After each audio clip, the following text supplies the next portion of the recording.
This is an audio version of an article from the NCBI Labs Technology newsletter. If you want to receive the email in your inbox, you can sign up by sending a message to labs@ncbi.ie, or you can use your My NCBI account on the NCBI website.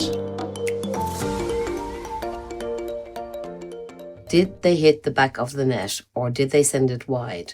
How accessible is the GAA app? I'm not going to pretend to be a big GAA fan. I couldn't even rise the slitter with my hurley in school, so there was certainly no chance of me playing for the county. There was a lad with the same name as me, played for Wexford at some point, but that's about as close as I ever got to being a GAA star. Even though I might be salty about my lack of sporting skills, I can't deny the huge popularity GAA has right around Ireland and indeed the world. This year, for the first time, those in Ireland will be watching some big games on a streaming service called GAAGO, after Sky Sports' contract to show games ended. The GAAGO streaming service is a joint venture between RTÉ and the GAA. It's a big chance for sports fans, and it of course raises the question, how accessible is it? In this article, we'll take a look at the GAAGO app and see how accessible it is for those with sight loss. The app design. The app layout is standard enough, with 4 tabs on the bottom and 3 buttons on the top right. While the tabs are accessible, the buttons are unlabelled. Despite the unlabelled buttons, you can make your way round. Flicking will bring you to headings such as Upcoming or Live Now, while flicking again brings you through the matches in that list. Double tapping a match does bring you to a labelled play button, so it is possible to watch games. The Events tab is very messy with voiceover, due to an overwhelming number of useless screen elements. Something as simple as the kickoff time is announced as an attachment PNG file, which is unnecessary and confusing.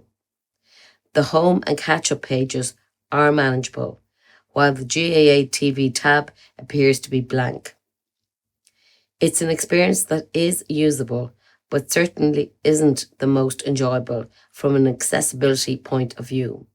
You'll likely be able to watch a match, but you might be frustrated in the process. The app doesn't have a dark mode, which would help some with low vision, so that would be an easy win.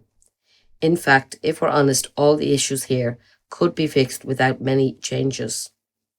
Add dark mode, a few accessibility labels, tidy up the Events tab, and this will help a lot. This app is, in my view, a textbook example of an app that could have been fine with a bit of access testing. Instead, as one of my colleagues said, blind people would be as well off listening on the radio than dealing with the subpar experience from GAAGO. Conclusion. I've often heard television ads promoting the GAA with the simple tagline, "Where we all belong." This is a great tagline, and to the GAA's credit, they have seemed to do a lot to increase the accessibility of the sport to those with various backgrounds. This is fantastic to see, but they can go further. If the GAA want to be a place where we all belong, then they need to make their app more accessible to those with disabilities. The app isn't terrible in my view, but I know of highly experienced screen reader users working here at NCBI who found the app a struggle. By just fixing those unlabelled buttons and adding a dark mode, they could really do a lot to help disabled users of the app have a good experience and add weight to the phrase, "Where we all belong."